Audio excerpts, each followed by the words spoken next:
Hayırlı kеш, siz Müslüm Televiziyaсын қарайсыз. Эфирде бізде қонақта сәхифесі. Біздің бүгінгі қонағыбыз район яшьләр белән эшләү һәм спорт бүлеге җитәкчесе Яббаров Илшат Римасулла. Hayırlı kеш, Илшат Римасович. Hayırlı kеш, Римма, hayırlı kеш, Müslümanlar. Biz инде яшьләр безнең киләчәгебез дияргә яратабыз. Шуңа сөйләшүебез дә яшьләрдән башлыйк әле.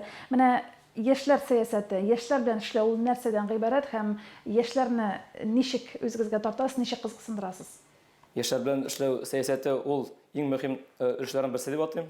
Чөнки инде мәсәлән, укучы балаларның аларның үзләренең блоклары бар, мәсәлән, мәгариф бүлеге шөгыльләнә, образование шөгыльләнә. Инде яшьләр мәктәпне бетергәч, яшьләр 18 яшьтән 35 яшькә кадәр буш дип әйтә кирәк. Шуңа күрә дә инде безнең республикабызның хөкүмәте 18 елда яшьләр министры барга китерде. Шул яшьләр министры барга килгәч, яшьләргә игътибар нык зур артты. Бүгенге көндә инде алар тарафыннан күп кенә программалар эшләп килә. Ул инде яшьләр сәясәте биналарын ремонтлау, капиталь ремонтлау программасы дисеңме, башка грант ярдәмнәре дисеңме, һәм инде яшьләргә дә игътибар артты. Шуның белән дә яшьләргә дә игътибар артты безнең районда да. Менә синнән яшьләр турында бәян ишетәсе килә. Бүгенге яшьләр нинди? Өлкәннәр аларны ялкау ди, тагын ниндидер ди. Яшьләр үзләренә ялкау дип санамый, башка төрле фикердә бик актив дигәннәр бар. Әле бер көнне генә YouTube каналыннан бер караган ролик карадым мин. Анда бер зур кеше әйтә инде, зур кеше әйтә. Ул нәрсә әйтә, яшьләрне гомер буе сөккәннәр ди. Ул чыннан да дөрес. Яшьләрне безнең әтиләрне яшь чагында сөккәннәр, бабайларны сөккәннәр яшь чагында. Хәзер дә яшьләр сүгәләр. Яшьләрне сүгәргә кирәк, алар ул яшьләрне сүгү ул теге туры карга ярамый. Яшьләрне сүгеп алар яшьләр үзләренә опыт җыялар. Яшьләр опыт җыйгач инде шул җәмгыять үзеннән үзе яңара һәм үсеп китә дип уйлыйм инде. Ягъни һәр заманда яшьләрне сөккәннәр бу нормаль күренеш дип кабул итәсең. Шулай да менә бүгенге яшьләр нинди алар? Менә Müslüm яшьләренә килгәндә, мин аларны актив дип саныйм. Инде күп кенә мәсәлән кешеләр күрәләр дә яшьләр мәсәлән конкурска катнашмаса или ярышка килмәсә, бу пассив, бу өендә ята дип уйлыйлар. Менә без үзебезне Müslümгә караганда мин Müslüm яшьләрне актив дип саныйм. Менә Müslümгә кергәндә генә күпме өйләр күтәрелеп килә. Аны зур кешеләр салмыйлар, өлкән кешеләр салмыйлар, яшьләр исә алалар. Бу инде аңлата яшьләрнең актив һәм тормышка омтылышларын күрсәтүнең бер примеры дип әйтәсе килә инде. Һәм менә чаралар уздырганда да, яшьләр көне уздырасың, башка чаралар уздырганда да яшьләр җыела. Әгәр яшьләр пассив булса, яшьләр өендә генә яса, алар инде җәмгыять белән кызыксынмасалар, алар андый чараларга килмәсләр иде. Менә сез яшьләрне активлаштыру өчен, аларны күтәрү өчен ниләр эшлисез? Яшьләрне активлаштыру өчен безнең районда 2 яшьләр оешмасы эшләп килә, берсе Форпост яшьләр үзәге, икенчесе Мизгел яшьләр үзәге. Аларда шул яшьләрне активлаштыру өчен төрле чаралар уза. Шушы яшьләр сәясәте биналарында түгел, шул яшьләр өчен чаралар уза спорт биналарында да. Әгәр дә инде без яшьләрне чараларга тартмыйбыз икән, аларны актив яшәү рәвешенә өндәмибез икән, без инде аның киресен күрәчәкбез. Тәртипсезлекләр артачак, җимерүләр артачак. Инде без менә яшьләрне белән аралашып, ярышларда, чараларда күрешеп, алар белән бергә аралашабыз. Аларның инде бер булган фикерләрен тыңлыйбыз. Һәм инде фикерләрен тыңлап, аларның фикерләрен ишетеп, аларга да чаралар уздырабыз. Хәтерләмәсәч, менә бүген районда яшьләрнең саны күпме дип әйтә аласыз? Статистика мәгълүматлары буенча безнең районда 3000-дән артык 3700 ләп яшьләребез бар. 14 яшьтән 35 яшькә кадәр яшьләребез бар.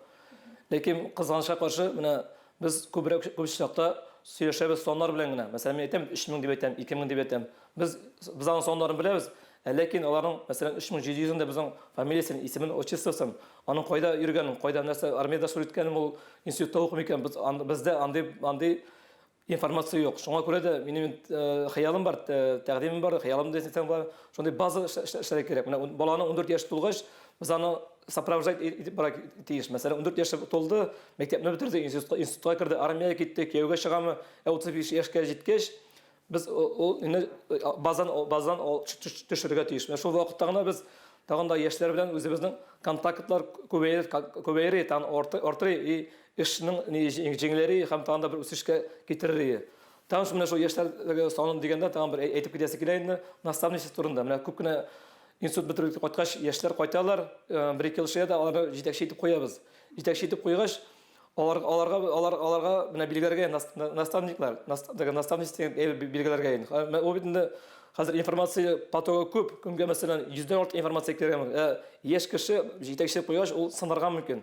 Сынарга аңа авыррак. Менә без аның кырына хәтта 1 ел куябыз икән, бер наставник, устоз куябыз икән, ул аңа фикерләрен өйрәтеп, үйретіп, оңалтып, ярдәм итеп эшләсә, ул яшь кеше тагын да эшләп, эффекты арттырый. Мондый системаны Татнефть системасында кирип килә, нефтегаз системасында, мәсәлән, алар гади бензовоз вайты алганда да, анда ярты елга куялык кандай наставник, озак еллар эшләгән водитель өйрәтә яшь водительне юлдан чыгып барырга, кардан яуганнан чыгып барырга, яңгыр яуганнан чыгып барырга, ничек артка чигенергә, ул кырына утырып йөри һәм өйрәтә. Шулай булганда гына безнең яшьләребезгә тагын да җиңелрәк булыр.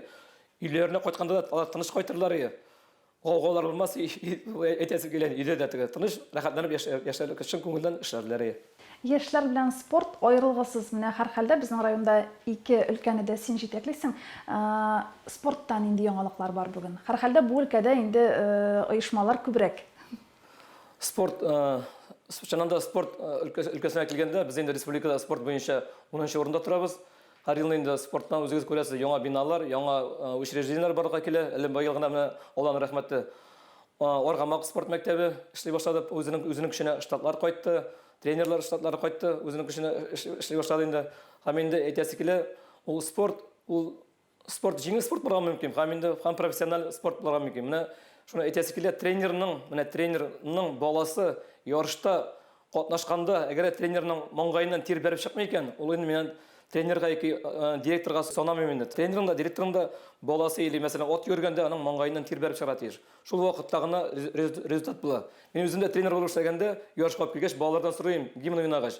Балалар койсагызның тәндә каз, буламы инде мурашка чыкты дип сорыйм инде. Мәсәлән 10 баланы алып килгәч, онысының дүртсе әйтәйе. Мәктәбенә минеке чыкты дип инде гимн уйнаганда, мин аларга әйтәйм, сез бүгін җиңәчәксез дип. И шулай да булып чыга. Чөнки кешенең маңгаеннан тир бәрсә, ул йөрәге белән катнашса, аның шөгыльләнгән көчтү, анан тагын да душевный рухи көч барга килә. Шул рухи көч җиңәргә ярдәм итә. Шул вакытта менә тренердан, укучыдан гына тормый, тренердан да күбрәк тора дип әйтәсең килә, син ярышларда җиңүләрнең мәсәлән. Дөрес әйтәсең, җиңүләр тренердан тормый, баладан тора. Тагын бер иң мөһиме бар, баланың геннан да тора. Мәсәлән, әгәр дә гаиләдә булмаса, әтисе спортсмен булмаган булса, әнисе спортсмен булмаса, балага авыррак спортка кирип китүе. Ләкин шулай да андый яшьләрдә балалар да шөгыльләнеп җиңгәннәре бар. Менә соңгы елларда районыбыз егет кызларының җиңүләре арта дип әйтергә кирәк. Россия күләмендә генә түгел, шул ук дөнья күләм ярышларда катнашучылар егет кызларыбыз арасында Европа чемпионнары бар. Менә бу нәрсәдән тора? Ник элек булмаганда, нигә хәзер бар? Бер сыр бар инде, менә без тренерлар белән серләштек дисәк тә була, спортсменнар белән серләштек. Менә бездә 2017 елда университет спорт залы бүләк иткәч, без инде үзебезгә сүз бирдек, шушы спорт залны без поддержать итәчәкбез дип инде. Безнең уңышлар булырга тиеш дип шул төзелгәндә шул сүз биргән идек. Менә Алланың рәхмәте, шул Амин дигән чагын туры килде микән? Тренерлар тагын да көчлерәк һәм остарак балалар шөгыльләндерә башладылар һәм шундый уңышлар барга килде. Инде тагын нәрсәсе бар, замана бинасында шөгыльләнү җиңелрәк бит инде. Анда бөтен уңайлыклар да бар. Киң ул, якты ул, һавасы күп. Инде беләкәй мәсәлән 19-18 спорт залларда шөгыльләнү кыенрак. Шуңа күрә дә ул да иткән дип уйлыйм инде. Тәэсир иткән дип уйлыйм. Тагын менә безнең яшьләрнең һәм инде спортчы балаларның да җиңүләре патриотик тәрбиядән килә дип уйлыйм инде. Әгәр дә мөселманны тренерыңны яратмаса, туган яратмаса, мондай җиңүләр булмас дип уйлыйм инде. Ничек инде мәсәлән Европага барып син җиңә аласың, әгәр син әтиңне, туган якны яратмаган кеш. Уйында чыкканда ук күз алдына килә шундый җиңүләр теге. Күз алдына килә әтиң, әниң килә, туган җирең килә, туган өең килә, шуны уйлап кына син көрәшергә чыкканда да, кул көрәштерә чыкканда, волейбол уйнарга чыкканда сиңа шулда ярдәм итә дип уйлыйм. Менә бу патриотик тәрбия Илшат кайдан килә? Гаиләдәнме, мәктәптәнме? Или туганда ук булырга тиешме? Иң беренче патриотик тәрбия мин уйлыйм гаиләдән килә дип. Әгәр дә мәсәлән бала тугач, әнисе аның шул баланың башын катыра икән, барма син анда, йөрмә син анда, сиңа кирәк түгел дип утыра икән, моңа укытучылар һәм нигә сферага итә алмый. Шуңа күрә дә иң беренче патриотик тәрбия гаиләдән килергә тиеш. Әгәр дә патриотик гаиләдә әти белән әни дөрес фикер алып барып баланы шундый юнәлештәге җибәрә икән, уларның үсә җимешен күрәчәк, һәм үсә рәхәтен күрәчәк. Баланда куанычын күрәчәк, оныкларында куанычын күрәчәк. Анда бу очракта әтиәннең дә патриот булуы кирәктер, мәгълүм. Илшат, менә үзең нинди спорт төренә üstünlük бирәсең. Мин хәтерлим, Ташлыяр мәктәбендә эшләгәндә көрәшне пропагандалый торган идем укучылар арасында һәм ул вакытта бик күп көрәшчеләр дә үсеп чыкты Ташлыярдан. Менә хәзер дә көрәшкә мәхәббәтме, әллә башка спорт төрләре дә бармы? Мин үзем бүтән спорт төрләрен яратам, бүтән спорт төрләрен яратам, ләкин үземнең иң яратмаган спорт төрем бар инде. Менә шуны иң яратмаган спорт төре бар, ансы чаңгы спорт инде. Ничек яратмыйм, чөнки бер ярышта үзем беренче киләм, мине беренче килгәндә финишка бер 100 метр калгач, бер егет узып китте, мен икенче урын алып, шуңа ачу килеп калды, шуннан бирле чаңгы спортын көнчектер күңелгә рәхәт түгел инде. Ә булай бүтән спорт төрен дә яратам. Безне укытканда өйрәттеләр бүтән спорт төрен яратырга. Мин ни өчен әйтәм, чөнки бүтән спорт төрендә аңларга кирәк. Әгәр дә мин аңламасам, мин шахматта уйный алмасам, мин аңламасам көрәшә алмасам, дә фикерләшә алмасам, мәсәлән, волейболчылар белән алар белән план кора алмасам. Шуңа күрә дә миңа бүтән спорт төры да якын. Һәм мен яңа кагыйдәләре белән, яңа ниләре белән барса белән кызыксынып барам. Нигә менә югары белем алганда нигә нәкъ менә бу юнәлешне сайларга булдың? Нигә спорт юлына китәргә булдың? Уже кызыклы сорау, минем үземнең инде хыялым бар иде, тыш врачы булып хыялы бар иде. Тыш врачы хыялы бар иде. Ләкин инде ул вакытта ничәптер була алмадым инде. Теге сер булып калсам, әйтмим инде нигә кермәгәнне, билгеләр дә әйбәт инде. Инде икенче юл минем калды, спортны яратам инде. Нигә кергәч тә инде укырга кергәч тә миңа сорау биргәндә, мондый билгеләр белән ник монда керәсең дип инде. Мин әйттем инде, минем спортчы баласы килә дип әйткәнем инде. Мин үзем хыял спорт учреждениесенә укырга кергәндә хыялым зур спортсмен булу иде. Ләкин спортсмен дә булдым мин, ләкин мондый дәрәҗәгә мин барып җитәр дип уйламаган идем. Шул инде хыялымны мин балалар аркылы җиткерәсем килә. Ике кыз үсеп килә, бер кызымны ала бирсә, тыш врачы иттерәсе килә инде. Үстерәсе, укытып ала бирсә, эшкәрмәштәрәсе килә. Илшат, син бит әле аучы да. Һәрхәлдә без синең Instagramдагы аккаунтыңнан карап, барып беләбез авылчылык белән шөгыльләнгәнеңне. Менә бу да күпмедер дәрәҗәдә спортка якын бит. Спортны яратудан туган һөнәрме? Хоббимы?